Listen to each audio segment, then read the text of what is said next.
ये करके। ओके, आमीन, थैंक यू फादर गॉड। ठीक है, आइए हम इस वक्त ज़्यादा समय ना गवाते हुए हम परमेश्वर के वचन में जाएं कि प्रभु हमारे आज क्या वचन से बातें करना चाहता है।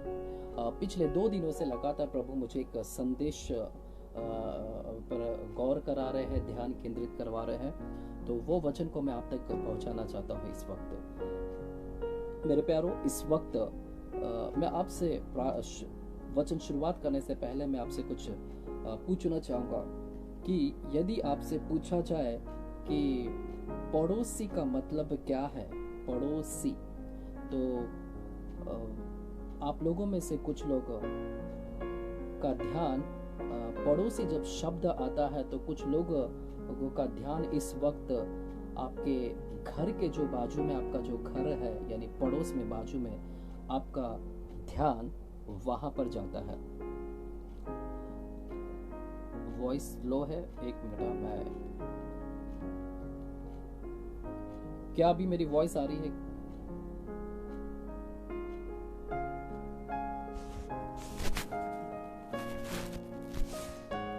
क्या मेरी वॉइस आ रही है अभी? Thank you father God. Please हो सके तो आप लोग ईयरफोन लगा के सुन सकते हैं इस वक्त, ठीक है। यदि मैं प्रश्न आपसे करना चाहूंगा कि यदि पड़ोसी शब्द यदि आपको पूछा जाए कि पड़ोसी का मतलब क्या है, पड़ोसी का जब शब्द आपको पूछा जाए तो पड़ोसी का शब्द जब आता है आपके पास, तो आपका ध्यान कहां पर जाता है? जब कोई मुझसे पूछता है कि पड़ोसी के विषय में, तो मेरा ध्यान सीधे सीधे मेरे घर के बाजू वाला जो व्यक्ति है उस तक मेरा ध्यान जाता है, क्योंकि पड़ोसी हम अब तक समझते हैं कि पड़ोसी का मतलब है कि मेरा जो बाजू वाला रहने वाला है वो मेरा पड़ोसी है।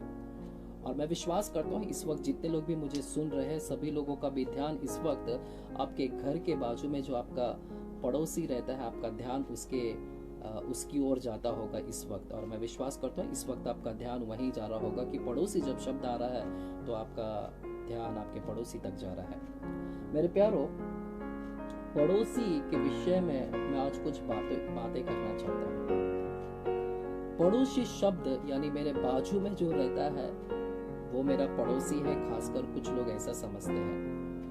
क्या वाकई में आपके बाजू में जो रहने वाला वो आपका पड़ोसी ही कहलाता है? क्या यही मीनिंग है, क्या यही अर्थ है इसका कि आपके पड़ोस में जो रहता है वो आपका पड़ोसी ही कहलाता है? पड़ोसी का जो शब्द आता है तो आपको ध्यान देना है कि वहां पर पड़ोसी लिखा गया है। पड़ोसी हिंदी में यानी अर्थ में बाजू में कहलाता है, यानी बाजू में जो हमारे नजदीक है, जो हमारे क्लोज में है, जो निकटता में है। हमारा ध्यान जो हमारे निकट में है, हमारे क्लोज में है, हमारे नजदीक में, हमारा ध्यान वहां पर जाता है। तो पड़ोसी यानी हमारे जो बाजू में है, जो निकट में है, जो क्लोज में है एकदम। मेरे प्यारो, आपका ध्यान वहां पर ही जा रहा होगा और मैं विश्वास करता हूँ कि इस वक्त आपका ध्यान आपके पड़ोसी पर जा रहा होगा कि वही पड़ोसी कहलाता है। क्या वास्तविक में उसको ही पड़ोसी कहलाते हैं जो आपके नजदीक में है, आपके बाजू में है? अगर बाजू में है, क्लोज में है, तो मेरे क्लोज में तो बहुत सारे लोग रहते हैं। मेरे माता मेरे क्लोज में है, मेरे पिता मेरे क्लोज में है, मेरे भाई मेरे क्लोज में है, मेरी बहन मेरे क्लोज में है, मेरे मित्र मेरे क्लोज में है, मेरे रिश्तेदार मेरे क्लोज में है, नजदीक में है। यदि इसी को पड़ोसी कहते हैं, क्योंकि आपके अनुसार, आपके ही अनुसार पड़ोसी मतलब है जो बाजू में है, जो नजदीक में, जो क्लोज में है। क्लोज को ही कहते हैं पड़ोसी। तो हमारे क्लोज में तो बहुत सारे लोग हैं, मेरे माता पिता, भाई बहन, आपके रिश्तेदार, आपके मित्र, सहेलियां, जो भी है, विश्वासी भाई बहन, ये सारे आपके नजदीक में है, तो ये आपके पड़ोसी है। क्या इसी को ही कहते हैं पड़ोसी? हालेलुया। मेरे प्यारो, यदि इसी को कहते हैं पड़ोसी, जो नजदीक में, बाजू में, जो दूर है, यानी आपके घर के निकट में नहीं है, आपके घर से काफी दूर रहते हैं, दूसरे चौल में या दूसरे एरिया में रहते हैं, तो उसको आप क्या कहते हैं? क्या वो पड़ोसी नहीं है आपके? आज आपको ये प्रश्न मैं पूछ रहा हूँ, जो आपके घर से काफी दूर रहते हैं, समझो 2 किलोमीटर, 3 किलोमीटर, 5 किलोमीटर के आगे पर, क्या उसको आप पड़ोसी नहीं कहोगे? क्या आपके घर के बाजू में जो रहने वाला है उसी को आप पड़ोसी कहते हो? यदि आप अब तक आपके विचार को उसी प्रकार बनाकर रखे कि मेरे बाजू वाला ही मेरा पड़ोसी कहलाता है और मेरे जो काफी दूर है वो मेरा पड़ोसी नहीं है, तो आज मैं आपको उसके विषय में मैं बताना चाहता हूँ कि बाइबल पड़ोसी के विषय में क्या बताती है। हमको बाइबल से अध्ययन करने की बहुत आवश्यकता है, पवित्र शास्त्र के अध्ययन करना बहुत आवश्यकता है कि पड़ोसी किसको कहते हैं, पड़ोसी का शब्द क्या है, पड़ोसी का मतलब बाइबल के अनुसार क्या है, किसको हम पड़ोसी कह सकते हैं। क्या हमारे बाजू वाला ही पड़ोसी है और जो दूर रहते हैं वो मेरे पड़ोसी नहीं है? आज हमको इस विषय के ऊपर मैं बांटना चाहता हूँ। 2 दिनों से लगातार प्रभु इसी वचन से मेरे हृदय से बात कर रहे हैं और यही मैं वचन आप तक बांटना चाहता हूँ। तो हमें बाइबल के अध्ययन करना होगा कि पड़ोसी किसको कहते हैं। आमीन, हालेलुया। क्या आप तैयार है कि मैं आगे बढ़ सकूं? यदि आप बोलते हैं आमीन करके तो मैं आगे बढ़ सकता हूँ इस वक्त। प्यारों, आज मैं कुछ वचन के रेवलेशन प्रकटीकरण को मैं आप तक पहुंचाना चाहता हूँ। क्या मैं आगे बढ़ सकूं? क्या मैं आपके आमीन को देख सकता हूँ स्क्रीन पे, इस कमेंट पे, ताकि मैं आगे को बढ़ सकूं इस वक्त। आमीन, हालेलुया, आमीन। सुनिएगा, बाइबल में यही एक प्रश्न एक व्यक्ति के पास में था। एक व्यक्ति भी पूछता है कि मेरा पड़ोसी कौन है। क्या आपको भी जानना है पड़ोसी कौन है आपके? आपका बाजू वाला ही पड़ोसी है और जो दूर रहता है वो क्या आपके पड़ोसी है कि नहीं? तो बाइबल के अनुसार हमको जानने की आवश्यकता है कि बाइबल में पड़ोसी किसको कहते हैं। और बाइबल में एक ऐसा ही व्यक्ति था जिसको पड़ोसी शब्द के बारे में पता नहीं था, उसको जानना था कि पड़ोसी किसको कहते हैं। और वो भी प्रभु यीशु मसीह के पास में आता है और प्रभु यीशु मसीह के पास में आकर पूछता है कि पड़ोसी का शब्द क्या है। आइए बाइबल के किताब को हम खोलेंगे। यदि आपने इस वक्त बाइबल लिया है अपने साथ में और नोट्स लिए हैं तो आप इस वचन को लिख सकते हैं।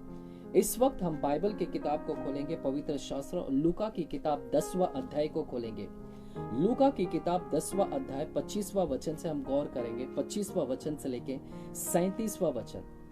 Luke chapter 10 verses 25 to 37. Today we'll speak on this chapter, on this message. The topic name is Who is my neighbor? कौन मेरा पड़ोसी है? इस विषय के ऊपर मैं आज बांटना चाहता हूँ। तो मेरे प्यारों, इस वक्त लूका की किताब 10वां अध्याय 25 वचन से लेके 37 वचन तक हम गौर करेंगे। वहां पर देखिएगा, बाइबल कहती है, मैं आप लोगों के लिए पढ़ना चाहूंगा इस वक्त। बाइबल कहती है वहां पर, और देखो एक व्यवस्थापक उठा और यह कहकर उसकी परीक्षा करने लगा, हे गुरु, अनंत जीवन का वारिस होने के लिए मैं क्या करूं? यीशु ने उससे कहा, व्यवस्था में क्या लिखा है, तू कैसे पढ़ता है? उसने उत्तर दिया, तू प्रभु अपने परमेश्वर से अपने सारे मन, अपने सारे प्राण और अपनी सारी शक्ति और अपनी सारी बुद्धि के साथ प्रेम रख, और अपने पड़ोसी से अपने समान प्रेम रख।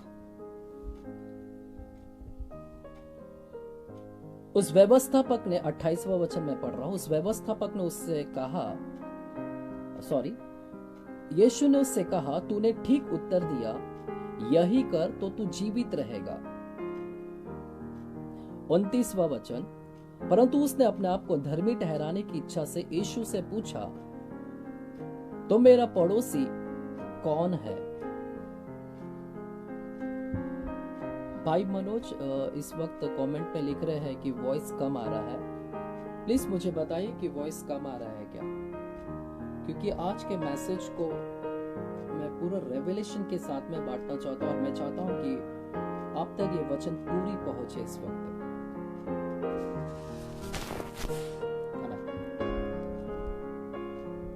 ध्यान दीजिएगा, यहां पर भी ये स्टोरी मैं आप लोगों को बताता हूं। बाइबल कहती है कि एक व्यवस्थापक था और यह व्यवस्थापक एक दिन यीशु मसीह के पास में आता और व्यवस्थापक यीशु मसीह से प्रश्न कहता है, और यह व्यवस्थापक यीशु से परीक्षा कर रहा है, यीशु की दरअसल परीक्षा ले रहा है।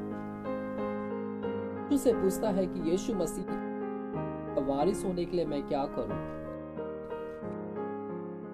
लाइफ व्हाट, अनंत जीवन का वारिस होने के लिए मुझे क्या? और वहां पर लिखा है बाइबल में कि यीशु ने उसको उत्तर दिया कि व्यवस्था में क्या लिखा है, तू कैसे पढ़ता है? और यह व्यवस्था उत्तर देता है और वो कहता है कि व्यवस्था में इस प्रकार से लिखा गया है कि तू अपने सारे मन से, सारे प्राण से, सारे यहोवा परमेश्वर से प्रेम रख और अपने पड़ोसी से अपने समान। आमेन, हालेलुया। और प्रभु यीशु से कहते हैं कि तूने, और यदि तू ऐसा करेगा, प्रेम रखेगा अपने पड़ोसी से और परमेश्वर यहोवा से सारे मन से, सारे प्राण से, सारी शक्ति से प्रेम रखेगा, तो निश्चित तू अनंत जीवन का वारिस ठहरेगा। आमेन, हालेलुया। आइए मैं मेरे वचन को खुलकर मैं आपको प्रकट करता हूं। इस वक्त यहां पर व्यवस्थापक पूछ रहा है, और ऐसे ही बाइबल में एक और व्यक्ति ने यीशु से प्रभु यीशु, अनंत जीवन का वारिस होने के लिए मैं क्या करूं? और यह प्रश्न एक धनी व्यक्ति ने यीशु मसीह के पास में आया और यीशु मसीह से भी वो पूछता है कि यीशु मसीह, अनंत जीवन का वारिस होने के लिए मैं कौन से भले काम करूं? यदि आपको देखना है तो आप उस वचन को ले सकते हैं, मत्ती की किताब 19वां अध्याय 16 से लेके 21। इस वक्त आप मत्ती की किताब में जाए, देखिएगा यहाँ पर भी मत्ती की किताब 19वां अध्याय में भी एक धनी व्यक्ति आता है और यीशु मसीह से यही प्रश्न पूछता है। मत्ती की किताब 19वां अध्याय 16 वचन, वहां पर लिखा गया है, एक मनुष्य यीशु के पास आया और उससे कहा, हे गुरु, मैं कौन सा भला करूं कि अनंत जीवन पाऊं? यह प्रश्न एक धनी व्यक्ति भी यीशु मसीह के पास में आकर पूछता है, और ऐसे ही सेम टू सेम प्रश्न बाइबल में लूका की किताब जो अब हमने पढ़ा 10वां अध्याय में, और व्यवस्थापक भी आकर यीशु मसीह से हूबहू यही प्रश्न पूछ रहा है कि अनंत जीवन पाने के लिए मैं क्या करूं? आमेन। यह व्यवस्थापक कौन था, इसके विषय में मैं बताता हूं। ये व्यवस्थापक कौन होते हैं? ये व्यवस्थापक वे होते हैं जो परमेश्वर की व्यवस्था के विषय में जानकारी रखते हैं। ये व्यवस्थापक वो होते हैं जो परमेश्वर की विधियों का जानकारी रखते हैं, समझ रखते हैं और सिखाते हैं लोगों को और मानते हैं। आमेन। ये ऐसे व्यवस्थापक है जिनको पूरा ओल्ड टेस्टामेंट की नॉलेज है, पुराने शास्त्र, पुराने करार का पूरा अध्ययन है, पाठ है, और ये व्यवस्था का जानकारी रखने वाले, व्यवस्था को जानने वाले, पूरी तरह से व्यवस्था को मानते हैं, जानते हैं, समझते हैं, ये व्यवस्थापक कहलाते हैं। और ये व्यवस्था को जानकारी रखने वाला एक दिन यीशु मसीह के पास में आता है और यीशु से पूछता है कि यीशु मसीह, अनंत जीवन पाने के लिए मैं क्या करूं? देखिएगा वहां पर लिखा गया है 10वां अध्याय के, लूका की किताब 10वां अध्याय 25वां वचन में, और देखो एक व्यवस्थापक उठा और यह कहकर उसकी परीक्षा करने लगा। दरअसल यह अनंत जीवन को तो पाना चाहता, और हम में से हर एक व्यक्ति अनंत जीवन पाने की उम्मीद रखता है और चाहता है। हर कोई व्यक्ति अनंत जीवन पाना चाहता है, यह भी व्यक्ति अनंत जीवन पाना चाहता है, लेकिन इसका प्रश्न पूछने के पीछे एक स्वार्थ छुपा है। उसका स्वार्थ, सेल्फिशनेस नजर आता है। बाइबल बताती है यह व्यक्ति अनंत जीवन का उत्तर तो प्राप्त करना चाहता है, परंतु यह परीक्षा कर रहा है परमेश्वर की। यह परीक्षा करने के उद्देश्य से कि देखे जाने कि परमेश्वर को कितनी जानकारी है व्यवस्था के विषय में, यीशु मसीह कितनी जानकारी रखता है व्यवस्था के विषय में। इस व्यवस्था की जानकारी जानने के लिए परमेश्वर यीशु मसीह के पास में आकर इसकी परीक्षा ले रहा है। स्वार्थ छुपा है, परीक्षा ले रहा है, और आकर यीशु मसीह से पूछता है, अनंत जीवन प्राप्त करने के लिए मैं क्या करूं? देखिएगा वहां पर यीशु मसीह ने बड़ी आसानी से उसको उत्तर दिया। यदि हम पूरे इस वचन 25 से लेकर 37 वचन को पढ़ेंगे तो वहां पर बड़ी आसानी से परमेश्वर ने उसको उत्तर दिया। और बाइबल में इस प्रकार से कहता है कि परमेश्वर यीशु ने 26वां वचन में उससे पूछा, उसने उससे कहा, व्यवस्था में क्या लिखा है?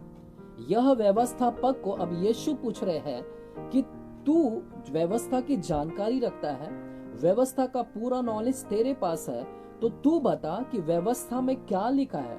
तूने तो उसकी अध्ययन किया है, तू जानकारी रखता है, तो तेरे अनुसार तू बता, अनंत जीवन का वारिस प्राप्त करने के लिए हाँ व्यवस्था क्या बताती है, व्यवस्था के अनुसार क्या बताया गया है। तब बाइबल इस प्रकार से कहती है कि यह व्यवस्थापक व्यवस्था के अनुसार उत्तर देता है और कहता है कि व्यवस्था में इस प्रकार से लिखा गया है। दरअसल यह व्यवस्थापक उत्तर देता है और ये उत्तर यह व्यक्ति व्यवस्था की किताब में से ही बता रहा है। और कौन सी किताब में से बता रहा है मैं आपको बताना चाहता हूँ। यह व्यक्ति व्यवस्था विवरण की किताब 9वां अध्याय 6वां अध्याय 5वां वचन से ये बात कर रहा है। आइए हम देखेंगे कि ये व्यवस्था की कौन सी किताब से ये बात कर रहा है। व्यवस्था विवरण की किताब 6वां अध्याय और 5वां वचन के और हम गौर करें कि यह व्यक्ति कहां से ये वचन का उत्तर दे रहा है। देखिएगा, यह व्यक्ति 6वां अध्याय 5वां वचन की ओर व्यवस्था विवरण की किताब से उत्तर दे रहा है। वहां पर लिखा गया है, 4था वचन से मैं आपसे बात करना चाहता हूँ। हे इज़राइल सुन, यहोवा हमारा परमेश्वर है, यहोवा एक ही है। तू अपने परमेश्वर यहोवा से अपने सारे मन, सारे जीव और सारी शक्ति के साथ प्रेम रखना। 6वां अध्याय 5वां वचन इस प्रकार से कहता है, तू अपने परमेश्वर यहोवा से अपने सारे मन, सारे जीव और सारी शक्ति के साथ प्रेम रखना। यह व्यवस्थापक व्यवस्था विवरण की किताब 6वां अध्याय 5वां वचन से यह वचन को उठाकर परमेश्वर को उत्तर दे रहा है, यीशु मसीह को, कि परमेश्वर यीशु मसीह, हे गुरु, व्यवस्था में इस प्रकार से लिखा गया है कि तू अपने परमेश्वर यहोवा से सारे मन से, सारे जीव से अर्थात सारे प्राण से, सारी शक्ति के साथ परमेश्वर यहोवा के साथ प्रेम रख। पहला उत्तर तो यह देता है परमेश्वर को कि इस प्रकार से व्यवस्था विवरण में लिखा गया है। और एक और उत्तर देता है लेवी व्यवस्था की किताब को भी, ये उस लेवी व्यवस्था की किताब में से भी एक वचन को ये कोट करता है। आइए, व्यवस्था विवरण की किताब को तो हमने देखा कि उस वचन को उसने उठाकर यहाँ पर उत्तर दिया, और एक उत्तर देता है जो लेवी व्यवस्था की किताब से वो देता है। लेवी व्यवस्था की किताब 19वां अध्याय 18 वचन की ओर गौर करें कि क्या कहता है वहां पर। लेवी व्यवस्था की किताब 19वां अध्याय 18 वचन को हम पढ़ेंगे इस वक्त। वहां पर क्या लिखा गया है देखिएगा। 18 वचन इस प्रकार से कहता है, पलटा ना लेना और ना अपने जाति भाइयों से बैर रखना, परंतु एक दूसरे से अपने ही समान प्रेम रखना। अपने जाति भाइयों से बैर ना रखना, परंतु एक दूसरे से अपने ही समान प्रेम रखना। हालेलुया। यानी यहाँ पर ये पड़ोसी के विषय में बताता है। 17वां वचन से मैं पढ़ूंगा इस वक्त, नहीं तो आप कंफ्यूज हो जाएंगे कि पड़ोसी शब्द वहां पर नहीं लिखा गया है। आइए, अपने मन में एक दूसरे के प्रति बैर न रखना, अपने पड़ोसी को अवश्य डांटना, नहीं तो उसके पाप का भार तुझको उठाना पड़ेगा। पलटा ना लेना और ना अपने जाति भाइयों से बैर रखना, परंतु एक दूसरे से अपने ही समान प्रेम रखना। एक दूसरे से अपने ही समान प्रेम रखना, मैं यहोवा हूं। तो यहाँ पर यह व्यवस्थापक व्यवस्था के 2 वचन को कोट कर रहा है और प्रभु यीशु मसीह के सामने पेश कर रहा है। आइए, लूका की किताब वही 10वां अध्याय वो देखिएगा, वहां पर लिखा गया है 27वां वचन 27 वचन को पढ़ेंगे। उसने उत्तर दिया, तू प्रभु अपने परमेश्वर से अपने सारे मन और अपने सारे प्राण और अपनी सारी शक्ति और अपनी सारी बुद्धि के साथ प्रेम रखना। पहला उत्तर उसने व्यवस्था विवरण की किताब से उसने 6वें अध्याय से उत्तर दिया। दूसरा वो कहता है लेवी व्यवस्था की किताब 19वां अध्याय 18वां वचन से कि तू अपने पड़ोसी से अपने समान प्रेम रखना। आमीन। तो ये 2 वचन को वो परमेश्वर के सामने प्रश्न का उत्तर दे रहा है। और प्रभु वहां पर क्या कहते हैं देखिएगा। 28वां वचन में प्रभु कहते हैं, उसने उससे कहा, तूने ठीक उत्तर दिया, यही कर। यदि तू ऐसा करेगा तो तू जीवित रहेगा, तू अनंत काल का वारिस ठहरेगा। उसका प्रश्न क्या था? व्यवस्थापक उनका प्रश्न ये था कि अनंत जीवन का वारिस होने के लिए मैं क्या करूं? अनंत जीवन मुझे प्राप्त करना है। और अनंत जीवन को प्राप्त करने के लिए प्रभु ने उसको उत्तर भी दिया कि व्यवस्था में जो लिखा है, प्रेम करना अपने पड़ोसी के साथ में और प्रभु परमेश्वर के साथ में, यहोवा के साथ में प्रेम करना, ये दो चीज यदि तू करता है, प्रेम करता है, तो तू निश्चय अनंत जीवन का वारिस ठहरेगा। और प्रभु भी उसको उत्तर देते हैं। हालेलुया, आमेन। क्या मैं आपकी आमेन कमेंट में देख सकता हूँ? यदि आप सुन रहे हैं तो मुझे कमेंट में लिखिएगा और हालेलुया आप मेंशन कर सकते हैं इस वक्त कि प्रभु हमारे बीच में है। और मैं आपको कुछ रेवलेशन आज मैं बांटना चाहता हूँ। इस वक्त हमें जानना है कि पड़ोसी हमारे कौन है, किसको पड़ोसी बाइबल में कहती है। और यहाँ पर बाइबल इस प्रकार से कहती कि व्यवस्थापक फिर यहाँ पर परमेश्वर से अब परीक्षा ले रहा है और परीक्षा कर रहा है। और परमेश्वर प्रभु यीशु मसीह के साथ में परीक्षा करते हुए पूछता है कि हे प्रभु, मुझे 29वां वचन में पूछता है, क्षमा चाहता हूं कि वीडियो पॉज हो चुका था लाइव। क्या आप हैं मेरे साथ में बने हुए हैं? क्या आप मेरे साथ में बने हुए हैं? मैं क्षमा चाहता हूं कि वीडियो थोड़ी देर के लिए बंद हो गए थे। क्या आप मुझे सुन पा रहे हैं? Yes, hallelujah. देखिएगा 29वां वचन में इस प्रकार से कहता है, परंतु उसने अपने आप को धर्मी ठहराने की इच्छा से यीशु से पूछता है, मेरा पड़ोसी कौन है? हे प्रभु, व्यवस्था तो कहती है परमेश्वर से प्रेम करना और पड़ोसी से प्रेम करना, तो मुझे ये बता यीशु मसीह की मेरा पड़ोसी कौन है? किसको मैं पड़ोसी बोल सकता हूँ? तो उसका प्रश्न था पड़ोसी कौन है। आज हमें भी ये जानने की आवश्यकता है कि बाइबल किसको कहती है पड़ोसी। क्या मेरे बाजू में रहने वाला जो मेरा पड़ोसी है, क्या वो वास्तविक में वही पड़ोसी है, या फिर हमारे बाजू में जो नहीं रहता, जो दूर रहता है, क्या वो मेरा पड़ोसी नहीं है? हमारे बहुत सारे प्रश्न आते हैं कि किसको हम पड़ोसी कह सकते हैं। तो ये बाइबल से जानने की आवश्यकता है। और ये व्यवस्थापक आकर प्रभु से पूछता है कि मेरा पड़ोसी कौन है। अब देखिएगा यहाँ पर प्रभु को मौका मिलता है उसको बताने का कि पड़ोसी कौन है। एक्चुअली मेरे अनुसार, प्रभु यीशु मसीह के अनुसार, आत्मिक तौर पर किसको पड़ोसी कह सकते हैं, कौन पड़ोसी हमारा कहलाता है। आमीन। अब प्रभु यहाँ पर हमेशा पैराबल से बात करते हैं, दृष्टांत के द्वारा परमेश्वर हमारे प्रभु यीशु मसीह हमेशा बात करते हैं। और यहाँ पर भी दृष्टांत के माध्यम से प्रभु इसको पड़ोसी का मतलब समझा रहे हैं। देखिएगा 30 वचन क्या कहता है। 30 वचन में यह इस प्रकार से कहा है, यीशु ने उसे उत्तर दिया, एक मनुष्य यरूशलेम से यरीहो को जा रहा था कि डाकुओं ने घेर कर उसके कपड़े उतार लिए और मारपीट कर उसे अधमरा छोड़कर चले गए। देखिएगा वहां पर क्या लिखा गया है। एक मनुष्य यरूशलेम से यरीहो को जा रहा था कि डाकुओं ने घेर कर उसके कपड़े उतार लिए और मार पीट कर उससे अधमरा छोड़कर चले गए। तो यहाँ पर प्रभु यीशु मसीह पैराबल से बात कर रहे हैं, प्रभु यीशु मसीह दृष्टांत के माध्यम से बात कर रहे हैं। और प्रभु यीशु मसीह यहाँ पर बता रहे हैं कि एक मनुष्य था जो यरूशलेम से यरीहो को जा रहा था और यरीहो को जाते वक्त में उसके रास्ते में, उसके मार्ग में, बीच में एक डाकुओं ने घेर लिया उसे। ये एक डाकू नहीं था, यहाँ पर लिखा है डाकुओं ने घेर कर उसके कपड़े उतार लिए बीच चौराहे पर, बीच रास्ते पर, और उतार लिए और मार पीट कर उससे अधमरा छोड़कर चले गए। देखिएगा एक व्यक्ति के विषय में बाइबल यहाँ पर बता रही है, यीशु मसीह दृष्टांत बता रहे हैं कि यह एक व्यक्ति है। इस व्यक्ति के विषय में और कुछ जानकारी नहीं दिया जा रहा है। ये कौन व्यक्ति है, सिर्फ इतना बताया जा रहा है कि यह यरूशलेम से यरीहो के लिए निकला था।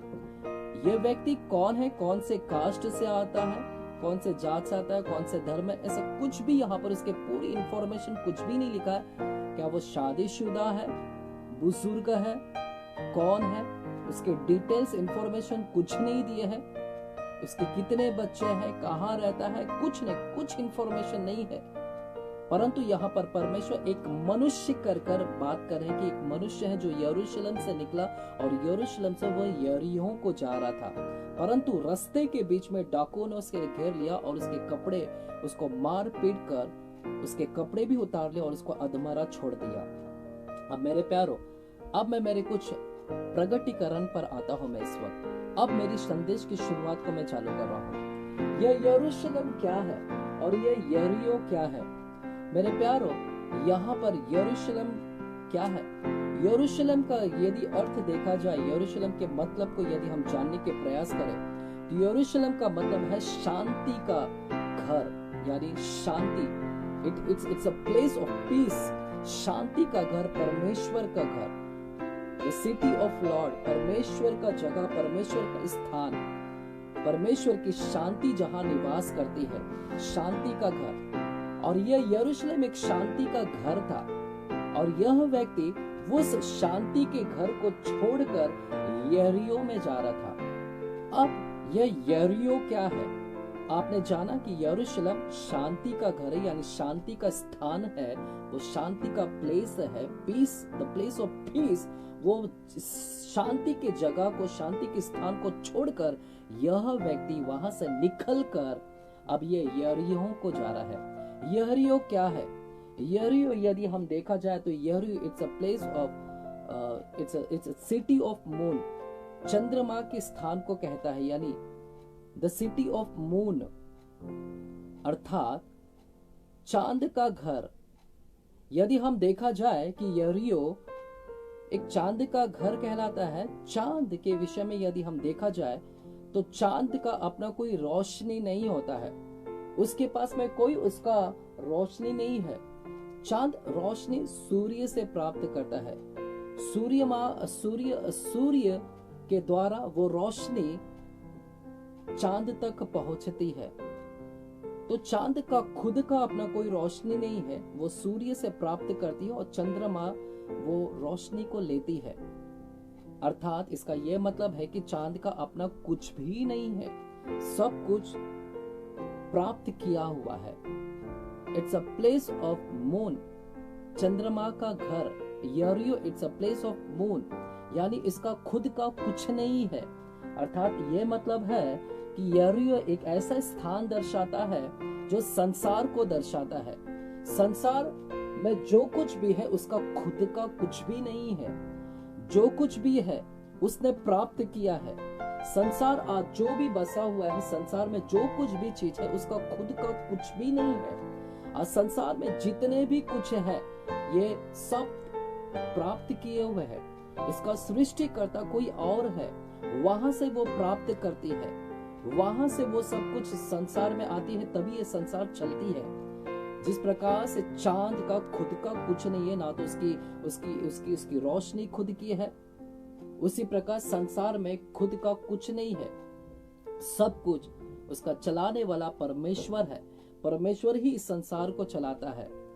और बाइबल कहती है कि यह व्यक्ति उस स्थान को छोड़कर, यरूशलेम को छोड़कर निकला। यरूशलेम जो शांति का घर है, जिसका खुद की रोशनी है, जिसके पास में खुद का सामर्थ है, खुद की पवित्रता है, सब कुछ खुद का है, परंतु वो खुद के स्थान को, वो शांति के स्थान को वो छोड़कर वो संसार की ओर निकला, वो यरीहो को निकला। जो यरीहो संसार को दर्शाता है, उसका खुद का कुछ भी नहीं है। और बाइबल कहती है कि यह व्यक्ति संसार के लिए निकल पड़ा, शांति के घर को छोड़कर यह व्यक्ति यरीहो के लिए निकल पड़ा, संसार के लिए निकला।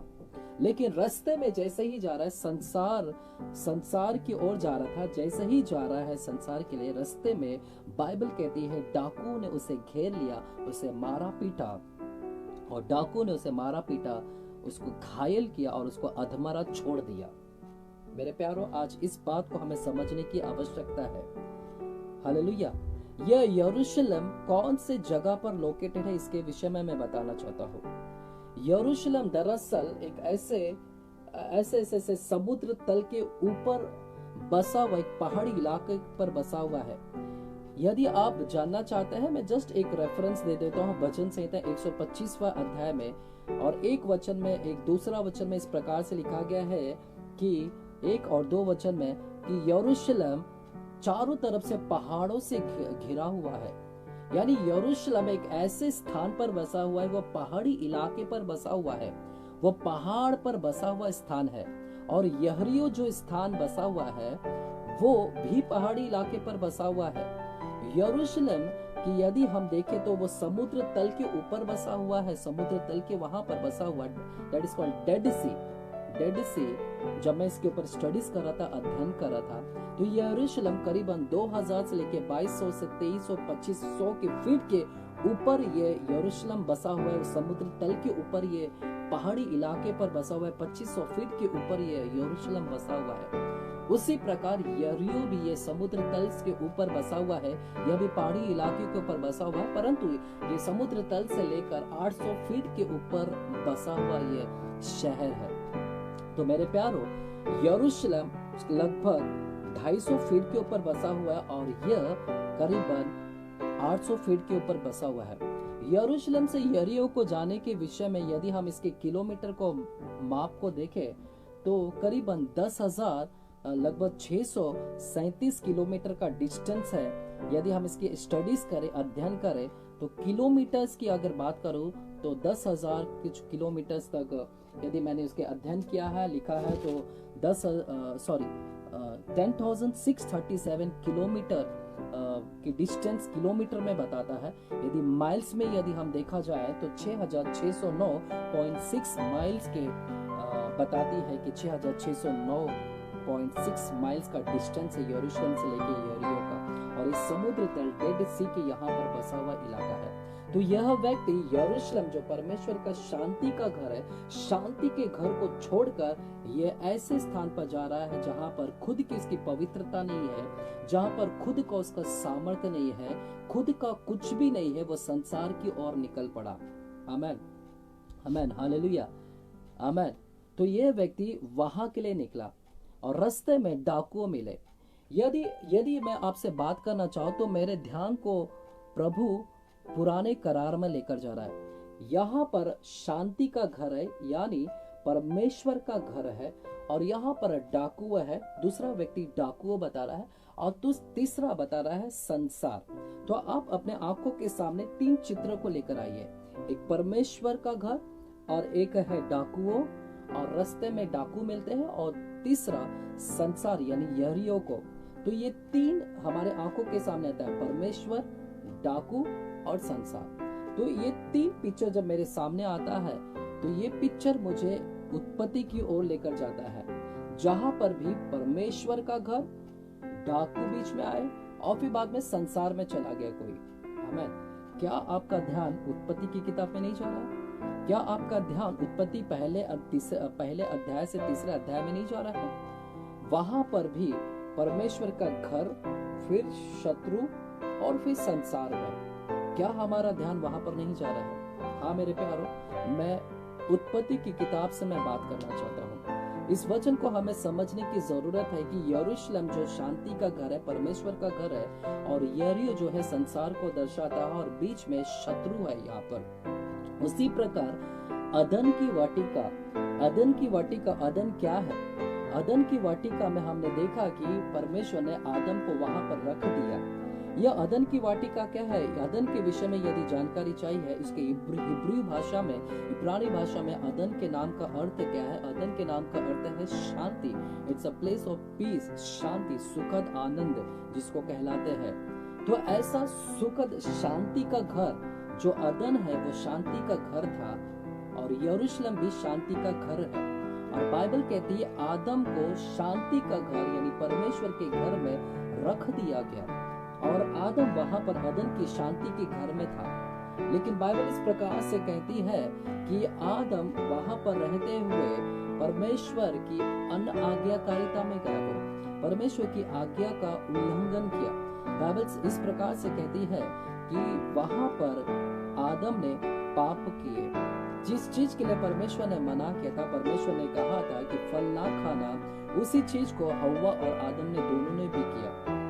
बाइबल इस प्रकार से कहती है 3रा अध्याय में, यदि उत्पत्ति की किताब 3रा अध्याय में जाएंगे तो यहाँ पर इस प्रकार से लिखा गया है 3रा अध्याय में। आइए हमारे बाइबल को हम खोलेंगे इस प्रकार से। 3रा अध्याय, वहां पर क्या लिखा गया है? कहता है 6वां वचन, अतः जब स्त्री ने देखा कि उस वृक्ष का फल खाने के लिए अच्छा है और देखने में मनभाऊ और बुद्धि देने के लिए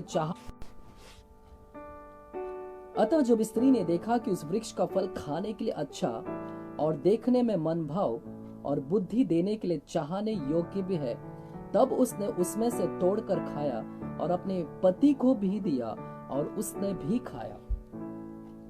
आमीन, हालेलुया। देखिएगा मेरे प्यारो, मैं यरूशलेम और यरीहो के ये 3 पिक्चर को आपके सामने लेकर आया हूं। यरूशलेम, डाकू और यरीहो। उसी प्रकार से ये 3 पिक्चर मुझे अदन की वाटिका में दिखाई दे रहा है। ये 3 पिक्चर परमेश्वर का घर, यरूशलेम यानी अदन की वाटिका, डाकू अर्थात वो शत्रु शैतान को दर्शाता है, और संसार जहां पर आदम को डाल दिया गया, भेज दिया गया वहां पर।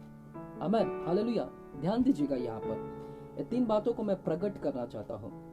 जब परमेश्वर ने शांति के घर में उसको रख दिया आदम को, तो आदम ने वहां पर परमेश्वर ने मनाही किया था आदम और हव्वा को कि जो वृक्ष के फल है बीचों बीच में लगाए गए हैं, उस वृक्ष के फल को मत खाना, भले और बुरे ज्ञान के वृक्ष के फल को मत खाना। परमेश्वर ने कहा उस भले और बुरे ज्ञान के वृक्ष के फल को मत खाना।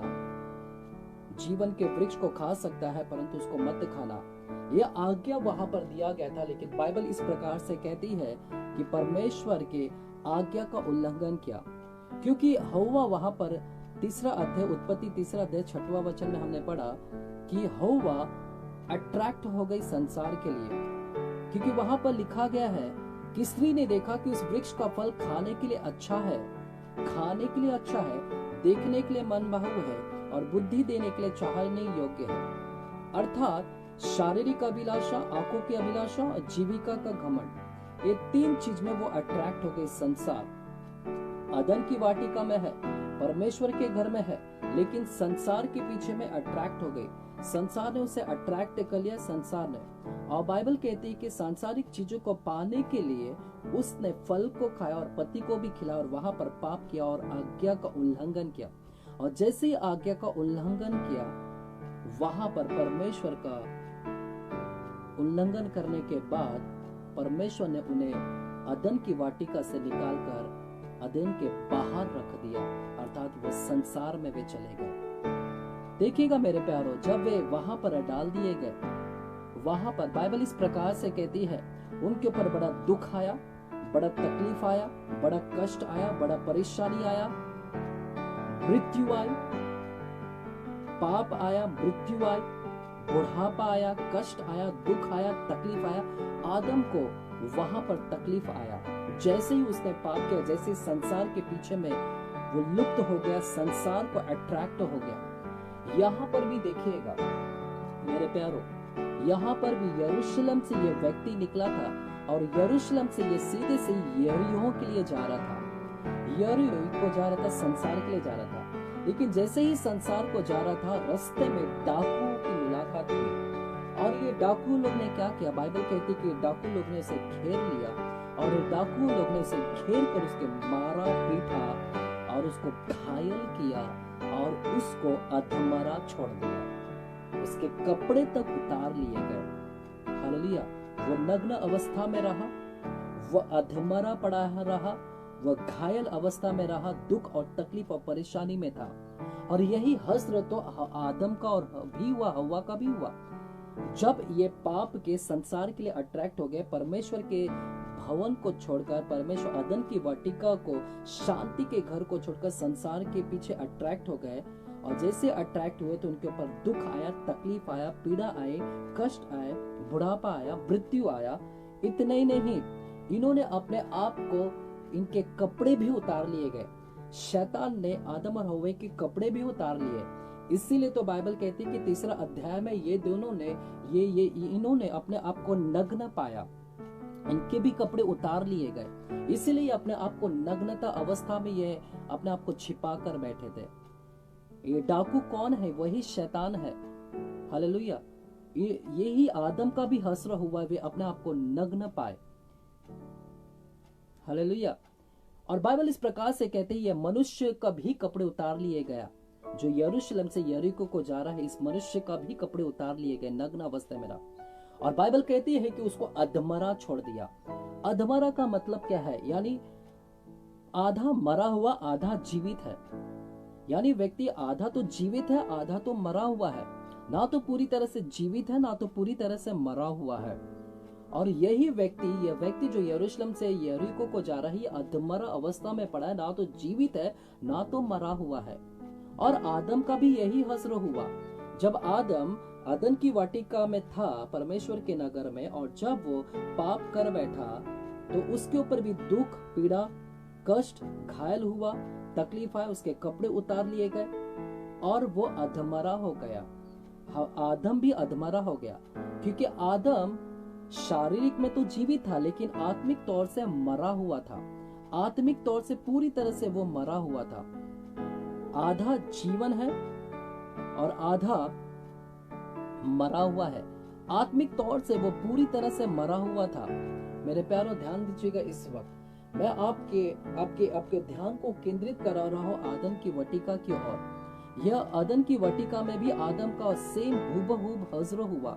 वो भी अपने आप को अधमरा अवस्था में पाया गया, कपड़े उतार लिए गए, क्योंकि उसने संसार की ओर अट्रैक्शन हुआ और परमेश्वर के शांति के घर को छोड़ दिया गया। मेरे प्यारों, आज यही व्यक्ति जो यरूशलेम से निकला था, इनको डाकुओं लोग ने कपड़े उतार लिए, अधमरा पड़ा हुआ अवस्था में छोड़ दिया। लेकिन आइए वही लूका की किताब की ओर गौर करें। लूका की किताब 10वां अध्याय को फिर से हम जाए वहां पर और ध्यान दीजिएगा वहां पर क्या कहता है। फिर क्या हुआ? ये अधमरा अवस्था में पड़ा हुआ है, लेकिन वहां पर क्या हुआ आइए देखेंगे। 30 वचन से मैं पढ़ता हूँ। यीशु ने उत्तर दिया, एक मनुष्य यरूशलेम से यरीको को जा रहा था कि डाकुओं ने घेर कर उसके कपड़े उतार लिए और मार पीट कर उससे अधमरा छोड़कर चले गए। और ऐसा हुआ कि उसी मार्ग से एक याजक जा रहा था, परंतु उसे देख के कतरा कर चला गया।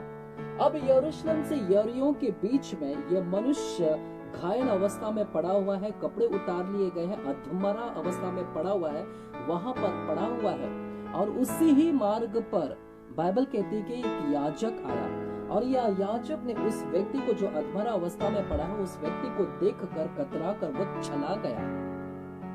वो कतरा कर चला गया। मेरे प्यारों, ध्यान दीजिएगा। यह याजक यहाँ से चला गया, उसने देखा लेकिन चला गया। ये याजक कौन है? ये याजक क्या दर्शाते हैं? किसको दर्शाते हैं? ये याजक वो व्यक्ति है जो परमेश्वर के भवन में निरंतर उपस्थित रहते हैं, जो परमेश्वर के मंदिर में सेवा करते हैं, जो परमेश्वर इजरायली लोगों के लिए परमेश्वर के मध्यस्थता करते हैं इजरायली लोगों के लिए, और वे सैक्रिफाइस चढ़ाते हैं, बलिदान को वेदी के ऊपर चढ़ाने वाले ये याजक है, जो व्यवस्था की जानकारी रखते हैं, व्यवस्था को जानते हैं, व्यवस्था को समझाते भी हैं लोगों को, और बलिदान चढ़ाने वाले लोग हैं। यानी इनका अपना एक आदर है, लोग इनको आदर देते थे, सम्मान देते हैं ये याजक को, और लोगों का विश्वास था कि ये बहुत ही कंपैशन से भरे होते, तरस से भरे होते हैं। लेकिन बाइबल कहती है कि यह याजक आया और याजक आकर वहां से उसको देखा और उस व्यक्ति को, अधमरा व्यक्ति को देखा, लेकिन वहां से उसको देखकर वो चला गया। मेरे प्यारों, उस व्यक्ति को देखकर वो वहां से चला गया। उस व्यक्ति को उसने मदद नहीं किया, उस व्यक्ति को उसने उठाया नहीं, उसके ऊपर मरहम पट्टी कुछ नहीं बांधे, और याजक भी देखकर चला गया। देखिएगा, अब याजक क्यों चला गया? मुझे ऐसा लगता है कि याजक इसीलिए चला गया क्योंकि वो व्यवस्था का मानने वाला था। क्योंकि व्यवस्था में इस प्रकार से लिखा गया है, गिनती की किताब में, यदि आप अपने बाइबल को लिए हैं तो गिनती की किताब को हम खोलेंगे कि गिनती की किताब में क्या कहता है। गिनती की किताब 19वां अध्याय 11 से लेके 13 वचन को मैं पढ़ना चाहूंगा आपके सम्मुख। गिनती की किताब 19वां अध्याय 11 से मैं पढ़ना चाहूंगा इस वक्त। देखिएगा 11 वचन क्या कहता है। जो किसी मनुष्य का शव छुए वह 7 दिन तक अशुद्ध रहे। जो किसी मनुष्य का शव छुए वह 7 दिन तक अशुद्ध रहे। मेरे प्यारो, यह याजक व्यवस्था का मानने वाला था, और व्यवस्था में इस प्रकार से लिखा गया था कि कोई व्यक्ति मरा पड़ा हुआ है तो यदि उस व्यक्ति का शव को यदि छूता है तो वो अशुद्ध हो जाएगा। और याजक व्यवस्था का पालन करने वाला था, व्यवस्था का उल्लंघन नहीं कर सकता था। जब उसने उस व्यक्ति को वहां पर देखा रास्ते के ऊपर, तो उसे वो अधमरा पड़ा हुआ देखा।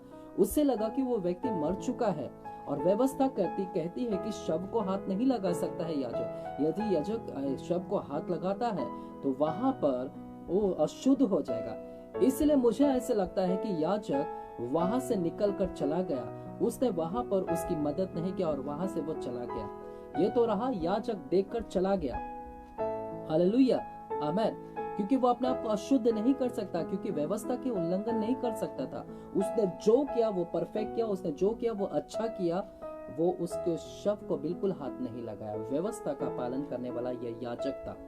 फिर बाइबल इस प्रकार से कहती है, देखिएगा, और ऐसा हुआ, 31वां वचन, ऐसा हुआ कि उसी मार्ग से एक याजक जा रहा था, परंतु उसे देख कर कतरा कर चला गया। इसी रीति से एक लेवी उस जगह पर आया।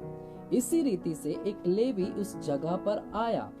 लेवी आया, वह भी उसे देख के कतरा कर चला गया। देख के कतरा कर चला गया। ये लेवी भी आया। ये लेवी कौन होते हैं? ये लेवी जो परमेश्वर के मंदिर में सेवा टहल करने वाले, याजकों की सेवा करने वाले, ये लेवी भी वहां पर आता है। और लेवी भी आकर देखता है और वहां से उस मनुष्य को देखकर कतरा कर वो चला जाता है। वो भी उसे मदद नहीं करता है, वो भी उसको वहां पर उसके घाव पर मरहम पट्टी कुछ नहीं बांधता, और वो सीधे देखकर कतरा कर चला जाता है, क्योंकि वो भी याजकों के, वो परमेश्वर के मंदिर में सेवा टहल करने वाला व्यक्ति, और वो शव को नहीं छू सकता। अर्थात इसका यह मतलब है, मेरे प्यारो ध्यान दीजिएगा, वो अधमरा व्यक्ति पड़ा हुआ है, वो घायल अवस्था में पड़ा हुआ है, और आदम भी घायल अवस्था में पड़ा हुआ है। आदम ने जब पाप किया, उसके अंदर पाप आने की वजह से उसके अंदर मृत्यु आई, बुढ़ापा आया, कष्ट आए, तकलीफ आए, दुख आया, तकलीफ आए, परेशानी आए, और वो दुख और तकलीफ में पड़ा हुआ था। और यह मनुष्य भी दुख और तकलीफ में पड़ा हुआ था। लेकिन यह मनुष्य को याजक लोग ने देखा और याजक लोग ने उसको मदद नहीं कर सका। इसका यह मतलब है याजक भी मदद नहीं कर सकता। याजक भी, जो आदम ने पाप किए हैं, आदम ने जो पाप किया था, आदम ने जो गुनाह किए थे, उस गुनाह का, उस मृत्यु जो उसके वजह से, पाप की वजह से मृत्यु आई थी, उस मृत्यु में अधमरा ये व्यक्ति पड़ा हुआ आदम, और आदम को भी याजक लोग नहीं बचा सकते हैं। अर्थात यह मनुष्य को जिस प्रकार याजक लोग नहीं बचा सकते हैं, उसी प्रकार से आदम को भी याजक नहीं बचा सकता है। याजक व्यवस्था नहीं बचा सकती है, व्यवस्था भी आदम को नहीं बचा सकता था।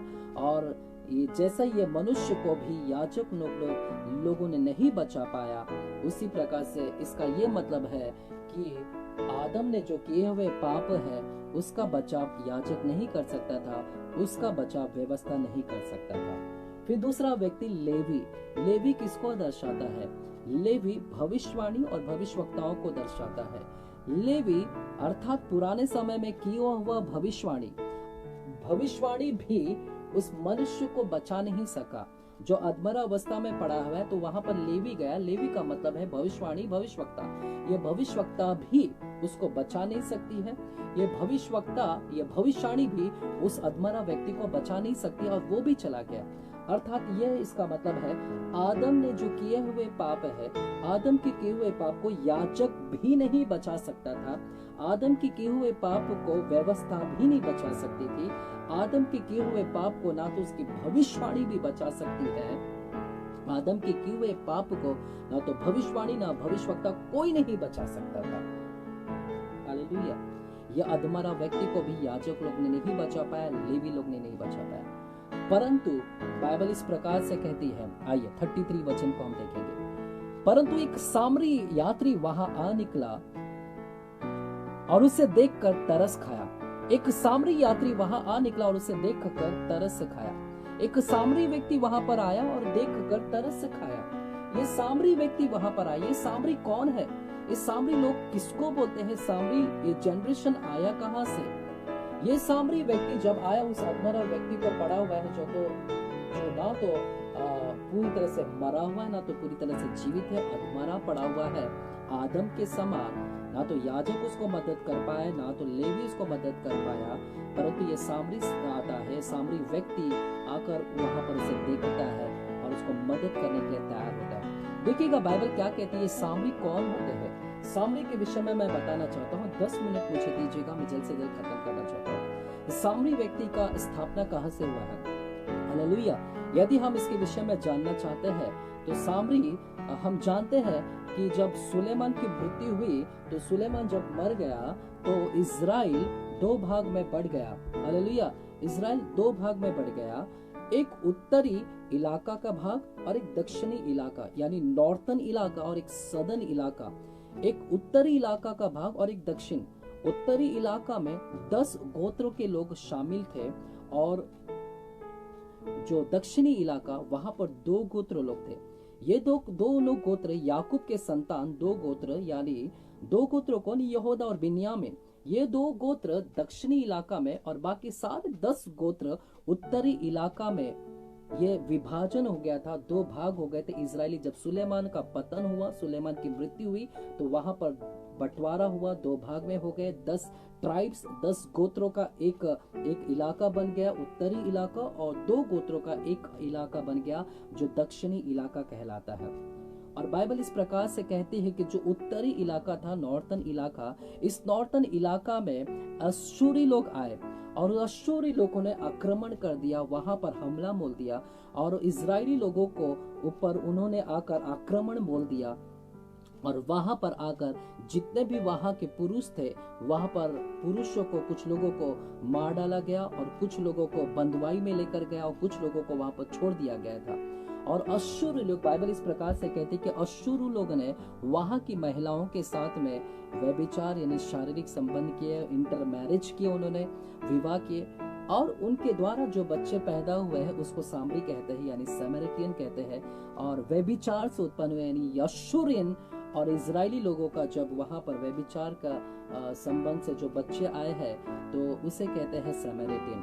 यानी अर्थात इसका ये मतलब है, ना तो ये जो बच्चे हैं ना तो पूरी तरह से यहूदी है, ना तो ये पूरी तरह से अन्य जाति है। हालेलुया। ये सामरी है, सामरिटियन है, पूरी तरह से यहूदी नहीं कहलाते हैं। इसलिए ये सामरी लोगों से यहूदी लोग बहुत ही गुस्से रहते थे, पसंद नहीं करते थे, इनको बहिष्कार करते हैं, अलग करते हैं, सामरी को पसंद नहीं करते हैं। उनका कहना है, यहूदी लोगों का कहना है कि ये सामरी लोग व्यभिचार से जन्म किए हुए लोग हैं, व्यभिचार से लोग हैं। देखिएगा मेरे प्यारों, यहाँ पर मेरी बात को ध्यान से सुनिएगा। याजक ने भी नहीं बचा पाई आदम को, जो अधमरा व्यक्ति को, ना तो भविष्यवाणी ने भी बचा पाया आदम को, ना भविष्यवक्ताओं ने बचा पाया आदम को, परंतु एक सामरी आया जो व्यभिचार से जन्म हुआ, यानी उसका वंश कहलाता है जो व्यभिचार से जन्म हुआ, अर्थात मेरा प्रभु यीशु मसीह व्यभिचार यानी व्यभिचार के परिवार से आता है। आप सभी लोग जानते हैं कि वो वैश्याओं के परिवार से भी मेरा प्रभु यीशु मसीह आता है। हालेलुया।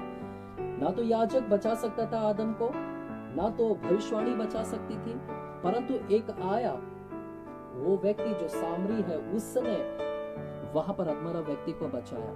और ये सामरी व्यभिचार से जन्म हुआ, इसलिए यहूदी लोग इन लोगों को पसंद नहीं करते थे, सामरी लोगों को हमेशा बहिष्कार करते थे, अलग करते थे। मेरे प्यारों ध्यान दीजिएगा, ये सामरी व्यक्ति जब आया और देखा, 34 वचन में क्या कहता है देखिएगा, उसने उसके पास आकर उसके घावों पर तेल और दाखरस डालकर पट्टियां बांधी। वो आया सामरी व्यक्ति, अर्थात मेरा प्रभु यीशु मसीह, वो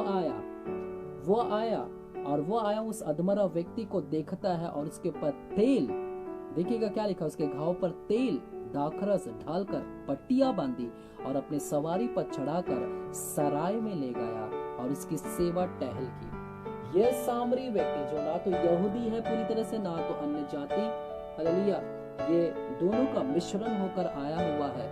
और यही व्यभिचार यानी व्यभिचार के परिवार से जन्म हुआ, ये संतान कहलाते हैं, व्यभिचार के परिवार से जन्म किए हुए लोग कहलाते हैं। हालेलुया। और ये सामरी व्यक्ति वहां पर आता है और यह आकर उसके अधमरा व्यक्ति के ऊपर जो पूरी तरह से ना तो जीवित है, मरा हुआ है, उसके पास आता है और उसके घाव पर तेल मलता है। तेल मलता है, पहली बात तेल, और फिर क्या करता है देखिएगा, दाखरस डालकर पट्टियां बांधता है और सवारी पर चढ़ाकर, 3 चीज वहां पर लिखा है। ये सामरी व्यक्ति क्या है? तेल। सामरी व्यक्ति मैंने बता दिया वो यीशु मसीह को दर्शाता है। तेल किसको दर्शाता है? तेल पवित्र आत्मा को दर्शाता है, पवित्र आत्मा की सामर्थ को दर्शाता है। दाखरस किसको दर्शाता है? दाखरस अनंत जीवन को दर्शाता है, अनंत जीवन, इटर्नल लाइफ को दर्शाता है। और जो सवारी है यानी गदहा, वो सवारी किसको दर्शाता है? कि यानी वो बोझ को लेकर जाने वाला। मेरे प्यारो, सामरी व्यक्ति यानी यीशु मसीह आया और उस अधमरा जो आदम है, अधमरा यानी आदम को मैं दर्शा रहा हूँ, वो आदम के पाप को ना तो याजक लोग धो सकते थे, ना तो लेवी लोग धो सकते थे, ना तो भविष्यवाणी, ना तो भविष्यवक्ता, ना तो याजक, ना तो व्यवस्था उस आदम के पाप से छुटकारा नहीं दे सकते थे। परंतु वहां पर आवश्यकता थी एक सामरी की, यानी अर्थात यीशु मसीह की आवश्यकता थी। और यह यीशु मसीह आया जो उस पाप का बोझ, जो आदम ने जो पाप किया है, वो पाप का बोझ अपने कंधे के ऊपर उठाकर लेकर गया। और ये अधमरा व्यक्ति को बाइबल कहती है कि प्रभु ने ये सामरी व्यक्ति ने अपने सवारी के ऊपर चढ़ाया। इसका ये अर्थ दर्शाता है कि प्रभु यीशु ने अपने हमारे बोझ को अपने ऊपर ले लिया। हालेलुया। प्रभु यीशु ने हमारे सबके बोझ, पाप के बोझ, आदम का बोझ को अपने कंधे के ऊपर ले लिया और उद्धार दिलाया, छुटकारा दिलाया, हमें क्रूस के ऊपर से छुटकारा दिलाया। और यही परमेश्वर ने वहां पर तेल, यही सामरी व्यक्ति वहां पर तेल उंडेलता है, तेल लगाता है। तेल यानी पवित्र आत्मा को दर्शाता है। जब प्रभु यीशु मसीह हमारे पाप को अपने ऊपर लेता है, पाप से हमें शुद्धिकरण करता है, वह हमें पवित्र आत्मा से भरता है। और आदम का जो किया हुआ पाप, वो यीशु ने हमारे ऊपर से उठा लिया और परमेश्वर ने उस पाप से छुटकारा देकर पवित्र आत्मा से हमें भरा। हालेलुया, पवित्र आत्मा से भरा। और दाखरस दर्शाती है कि फिर परमेश्वर ने उसके ऊपर, ये सामरी व्यक्ति ने उसके ऊपर दाखरस से डाला है। हालेलुया, दाखरस यानी अनंत काल का दर्शाता है। मेरा प्रभु यीशु मसीह हमारे पाप के बोझ को उठा लिया, वो हमें तेल से आशीषित किया पवित्र आत्मा से, और दाखरस से यानी अर्थात अनंत जीवन में वो लेकर जाता है। मेरे प्रभु यीशु मसीह हमें अनंत जीवन में, यानी आदम का किया हुआ पाप को ना तो याजक लोग सुधार सकते थे, ना लेवी लोग, ओनली यीशु मसीह ही सुधार सकता था। और प्रभु यीशु मसीह ही अनंत जीवन में लेकर जा सकते थे। जैसे ये अधमरा व्यक्ति को ना तो याजक लोग मदद कर सकते थे, ना तो लेवी लोग मदद कर सकते थे, ओनली सामरी ही व्यक्ति मदद कर पाया। वही उसके बोझ को उठाकर लेकर गया, वही उसके ऊपर तेल लगाया, वही उसको दाखरस भी लगाकर उसके ऊपर पट्टियां बांधता है। हालेलुया, आमीन। कुछ समझ रहे मेरे प्यारे? कुछ बातें आपको समझ में आ रहा है कि कितनी बड़ी दया हमारे ऊपर प्रभु यीशु ने किया। और फिर बाइबल इस प्रकार से कहती है कि ये प्रभु यीशु ने फिर इस प्रकार से लूका की किताब में कहता है कि फिर यह सामरी व्यक्ति ने क्या किया। 34 वचन, उसने उसके पास आकर उसके घावों पर तेल और दाखरस डालकर पट्टियां बांधी और अपने सवारों पर चढ़ाकर सराय में ले गया। कहां पर लेकर गया? सराय में लेकर गया। जब यीशु मसीह हमें पाप से वो बोझ को उठाते हैं, पवित्र आत्मा से भरते हैं, तो सबसे पहले वह हमें सराय में लेकर जाते हैं। सराय किसको दर्शाता है मेरे प्यारों? सराय यानी चर्च को दर्शाता है। यह सामरी व्यक्ति अधमरा व्यक्ति को सराय में लेकर जा रहा है। अधमरा व्यक्ति आदम को दर्शाता है, अर्थात आदम के पाप को इस सामरी व्यक्ति ने उठा लिया, अर्थात यीशु मसीह ने उठा लिया, तेल लगाए, दाखरस यानी अनंत के वारिस बनाया उसको, और उसको सराय में लेकर जा रहा है। अर्थात उसको पाप से छुड़ाकर सिर्फ वहीं नहीं रखते हैं, उसको उठाकर सराय में लेकर जा रहे हैं। अर्थात सराय का मतलब है चर्च, कलीसिया को दर्शाता है।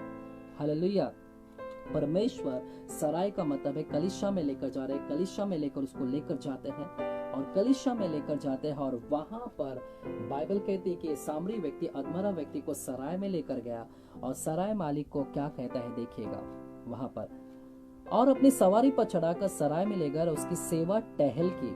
मेरा प्रभु यीशु मसीह हमारी सेवा टहल की। दूसरे दिन उसने 2 दीनार निकालकर सराय के मालिक को दिया।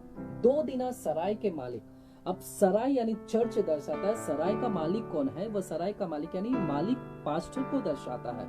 ये पास्टर को दर्शाता है। ये पास्टर जो है वो हमें क्या करता है, वो आदम जो पड़ा हुआ था उसके पाप के बोझ को उठा कर लेकर फिर उसको शुद्धिकरण कर परमेश्वर उसको चर्च में लेकर जाते हैं और उसकी जवाबदारी पास्टर्स को देते हैं कि पास्टर इसकी देखभाल करे, पास्टर इसकी रखवाली करे। और 2 दिनार का मतलब क्या है? 2 दिनार का मतलब है 1 दिनार ओल्ड टेस्टामेंट को दर्शाता है और 1 दिनार न्यू टेस्टामेंट को दर्शाता है, पुराना करार और नया करार। अर्थात सामरी व्यक्ति जब अधमरा व्यक्ति को लेकर गया सराय यानी चर्च में लेकर गया, सराय के मालिक के पास, सराय का मालिक यानी पास्टर को दर्शाता है। और 2 दिनार का मतलब है ओल्ड टेस्टामेंट न्यू टेस्टामेंट। ये सामरी व्यक्ति उस सराय के मालिक से कहता है यानी पास्टर से कहता है, हे पास्टर इसको ओल्ड टेस्टामेंट और इसको न्यू टेस्टामेंट सिखाना। क्या कहना इसको?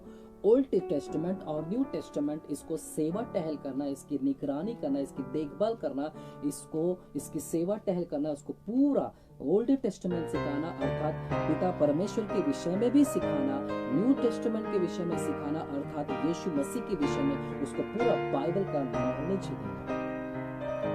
आमीन, हालेलुया। पूरी तरह से उसको जानकारी देना। ये सराय में सराय के मालिक यानी पास्टर इसको पूरी तरह से इसको क्या करना, अध्ययन कर देना, क्योंकि मैं तुरंत लौट कर आने वाला हूँ। देखिएगा वहां पर क्या कहता है 35वां वचन। दूसरे दिन उसने 2 दिनार निकालकर सराय के मालिक को दिया और कहा, इसकी सेवा टहल करना और जो कुछ तेरा और लगेगा वह मैं लौटने पर तुझे भर दूंगा। यानी सराय के मालिक को कहता है कि मैं वापस आऊंगा और इस ये जो अधमरा व्यक्ति को तेरे पास मैं छोड़कर गया हूँ, मैं वापस से आऊंगा और मैं तुझे जो और बनेगा वो दे दूंगा, मैं तुझे जो कुछ और लगेगा वो दे दूंगा। अर्थात प्रभु यीशु मसीह दोबारा आएंगे और जितने सेवा करते हैं, जितनों ने सच्ची ईमानदारी से सेवा की है, प्रभु यीशु मसीह आएगा और प्रभु यीशु मसीह उसको पुरस्कार देगा, वो जीवन का मुकुट देगा जो कभी मुरझाने वाली मुकुट नहीं होगी। प्रभु यीशु मसीह उसको मुकुट से आशीषित करेगा। आमीन, हालेलुया, हालेलुया। मेरे प्यारों, ये सामरी व्यक्ति यीशु मसीह को दर्शाता है। ये यरूशलेम अदन की वाटिका को दर्शाता है। यरीहो जो है संसार को दर्शाता है। तेल जो है पवित्र आत्मा को दर्शाता है। दाखरत जो है अनंत जीवन को दर्शाता है। सामरी व्यक्ति है वो यीशु को दर्शाता है। 2 दिनार है जो ओल्ड टेस्टामेंट और न्यू टेस्टामेंट को दर्शाता है। मेरे प्यारों, ये सारी चीज अदन की वाटिका में घटी और यही सारे चित्र को परमेश्वर उसको उत्तर के रूप में बता रहे हैं कि देखिएगा क्या है। और यह व्यक्ति जो सामरी व्यक्ति है, ये उसके ऊपर दया दिखाता है, वो अधमरा व्यक्ति के ऊपर दया दिखाता है और ये दया करता है, उसे उठाकर लेकर जाता है, उसकी देखभाल करता है, उसको मरहम पट्टी सब कुछ डालता है। और फिर परमेश्वर इस व्यवस्थापक से पूछते हैं 36वां वचन में, अब तेरी समझ में जो डाकुओं में घिर गया था, इन तीनों में से उसका पड़ोसी कौन ठहरा? इसका पड़ोसी कौन है? व्यवस्थापक को सभी स्टोरी बता दिया गया कि एक व्यक्ति यरूशलेम से यरीहो को निकला गया, रास्ते में डाकू ने इसको पकड़ा, मारा, अधमरा किया, कपड़े उतार लिए। अब इस व्यक्ति को किसी लोगों ने नहीं बचाया, याजक ने नहीं बचाया, लेवी ने नहीं बचाया, परंतु एक सामरी व्यक्ति ने बचाया। अब मुझे बता व्यवस्थापक कि इस जो अधमरा व्यक्ति का पड़ोसी कौन है? हालेलुया। तो यह व्यवस्थापक कहता है कि वो जो जिसने दया दिखाया, जो अधमरा व्यक्ति के ऊपर दया दिखाया है, वो उसका पड़ोसी है। जो दया दिखाता है, जो दया करता है, वो उसका पड़ोसी है। मेरे प्यारों, अब मेरा आपसे प्रश्न था पहले ही जब सुसमाचार मैंने स्टार्ट किया, इस संदेश को स्टार्ट किया, तो मैं आपसे यही प्रश्न पूछा कि आपके दृश्य में आपका पड़ोसी कौन है? आप किसको पड़ोसी कहते हैं? पड़ोसी का मतलब क्या है? मेरे प्यारों, यहाँ पर परमेश्वर कहते हैं कि आपका पड़ोसी कौन है? आपका पड़ोसी कौन है? क्या आपके पास में भी ये प्रश्न है कि मेरा पड़ोसी कौन है? जैसे व्यवस्थापक के पास में भी प्रश्न था कि मेरा पड़ोसी कौन है? प्रभु ने उत्तर दिया कि जो व्यक्ति उसकी मदद करता है वो उसका पड़ोसी है। क्या आप मदद पाने की अपेक्षा कर रहे हैं? क्या आप अपने पड़ोसी से अपनी मदद पाने की अपेक्षा कर रहे हैं तो ही आप उसको पड़ोसी कहोगे? मेरे प्यारों, यदि वो व्यक्ति आपका पड़ोसी है और आपको मदद नहीं कर रहा है तो भी हमने उसको पड़ोसी ही मानना है, तो भी हमने उसे प्रेम करना है। सवाल ये नहीं आता है कि हमारा पड़ोसी कौन है, सवाल यहाँ पर ये आता है कि क्या आप पड़ोसी हैं? क्या आप पड़ोसी हैं क्या किसी के? क्या मैं पड़ोसी हूँ? पड़ोसी का मतलब है कि मैं दया करने वाला। क्या मैं किसी को दया कर रहा हूँ? यदि मैं दया दिखा रहा हूँ तो मैं वास्तविक में पड़ोसी हूँ। मैं वास्तविक में पड़ोसी हूँ। इस लॉकडाउन में मैं आपसे बात करना चाहता हूँ, आपने कितने लोगों के ऊपर दया दिखाई, आपने कितने लोगों के ऊपर मदद की। और जब यीशु मसीह ऊपर से कहे और अपने स्वर्गदूतों से कहे कि बता इसमें से ये जो धरती पर जो लॉकडाउन चल रहा है, अब तुम बताओ स्वर्गदूत कि पृथ्वी के ऊपर पड़ोसी कौन है। क्या स्वर्गदूत आपको देखकर कहते हैं कि हाँ पास्टर अजय पड़ोसी है, पास्टर सो एंड सो ये व्यक्ति, ये फलाना फलाना व्यक्ति ये पड़ोसी है। क्या आपने वो दया दिखाया, कितने लोगों को मदद किया है, कितने लोगों के ऊपर दया दिखाया है। क्या आप दया पाने की अपेक्षा कर रहे हैं या दया दिखाने की अपेक्षा कर रहे हैं। मेरे प्यारो, आपको पड़ोसी बनना, हमको पड़ोसी बनना है। हमें प्रभु यीशु मसीह जब देखे और कहे कि ये पड़ोसी है, ये पड़ोसी है जो दया दिखाता है, जो दया करता है, जो दया लेने की अपेक्षा नहीं करता है। मेरे प्यारो, हम पड़ोसी बने, हम दूसरे के पड़ोसी बने, एक अच्छा पड़ोसी बने, गुड नेबर्स बनकर दिखाए। और हो सके इस लॉकडाउन में ज्यादा से ज्यादा हम पड़ोसी, एक अच्छा पड़ोसी बनकर दिखाए। कितना हो सके उतना। यदि वे लोग परेशानी में है, तकलीफ में है, पीड़ा में है, दर्द में है, ये सामरी व्यक्ति कोई और नहीं यीशु मसीह को दर्शाता है। यदि यीशु मसीह एक अच्छा पड़ोसी बन सकता है तो मैं भी परमेश्वर पिता यीशु मसीह का पुत्र हूँ। यदि वो एक अच्छा पड़ोसी बन सकता है तो मैं भी एक अच्छा पड़ोसी बनना, हमें भी एक अच्छा पड़ोसी बनना है। हमने भी दया दिखाना, हमने भी कृपा दिखाना, हमने भी परमेश्वर के जैसे अनुसरण करना है, परमेश्वर के स्वभाव में काम करना है। हमें भी एक अच्छा पड़ोसी बनकर दिखाना है। यदि सामने वाला व्यक्ति आपको मदद करे, पैसे से मदद करे या ना करे, लेकिन उसके बावजूद भी हमने उसके ऊपर दया दिखाना है। आमेन, हालेलुया, आमेन, हालेलुया। तो मैं आज आपका पड़ोसी कौन है उसके ऊपर मत विचार कीजिए कि वो व्यक्ति दया दिखाता है या नहीं दिखाता है। वो दया दिखाए या ना दिखाए वो प्रश्न मत कीजिए कि आपके पड़ोसी कौन है। आप खुद एक अच्छा पड़ोसी बनकर दिखाए कि मैं एक अच्छा पड़ोसी हूं। आज मेरा यही आपके पास उत्तर होगा कि don't wait for your neighbour. आप पड़ोसी के लिए इंतजार मत करो, बल्कि एक अच्छा पड़ोसी आप बनकर दिखाओ। आमीन। मैं आशा रखता हूँ कि आप लोगों तक ये संदेश पहुंचा है और अच्छी तरह से पहुंचा है। यदि आप अच्छा पड़ोसी बनना चाहते हैं तो प्रभु यीशु मसीह का अनुसरण करें। आमीन। आइए हम इस वक्त प्रार्थना करें। प्रभु हम धन्यवाद करते हैं इस शाम के समय के, आपने हमारे हृदय से बातें की, आपने हमारे मनों से बात की। Lord we want to be a good neighbour father. प्रभु हम एक अच्छा पड़ोसी बनना चाहते हैं। हम हमारे पड़ोसी के लिए एक अच्छा पड़ोसी बनना चाहते हैं। हम दया दिखाना चाहते हैं, हम मदद करना चाहते हैं। जब कभी भी वे परेशानी में हो, तकलीफ में हो, परमेश्वर हम उनकी मदद करें। परमेश्वर, पड़ोसी वही कहलाता है जो व्यक्ति की मदद करता है। प्रभु हम धन्यवाद करते हैं, मेरे लिए हर एक पड़ोसी है, मेरे लिए हर एक पड़ोसी है। मैं एक पड़ोसी बनना चाहता हूँ, मैं दया दिखाना चाहता हूँ। हर कोई लोग यहाँ पर जो भी इस धरती के ऊपर वे मेरे एक पड़ोसी है। प्रभु जी धन्यवाद करता हूँ, तेरी तरस की आत्मा मेरे अंदर मांगता हूँ, तेरी बड़ी दया की आत्मा मेरे अंदर मांगता हूँ। धन्यवाद करता हूँ प्रभु। इस वक्त मुझे जितने लोग भी दिख रहे हैं, इस समय दुष्ट आत्मा से जकड़े हुए सारे लोगों के लिए मैं प्रार्थना करता हूँ। दुष्ट आत्मा की आत्मा का पीड़ा इस वक्त छोड़ दिया जाए। दुष्ट आत्मा जितने लोगों को सता रही है, यीशु मसीह के नाम से इस व्यक्ति के अंदर से निकले। इस समय मैं दुष्ट आत्मा को शैतान के सारे कार्यक्रमों को जितने लोगों के अंदर स्वार्थ लेकर आए हैं, स्वार्थ की आत्मा को निकालता हूँ, सेल्फिशनेस को निकालता हूँ।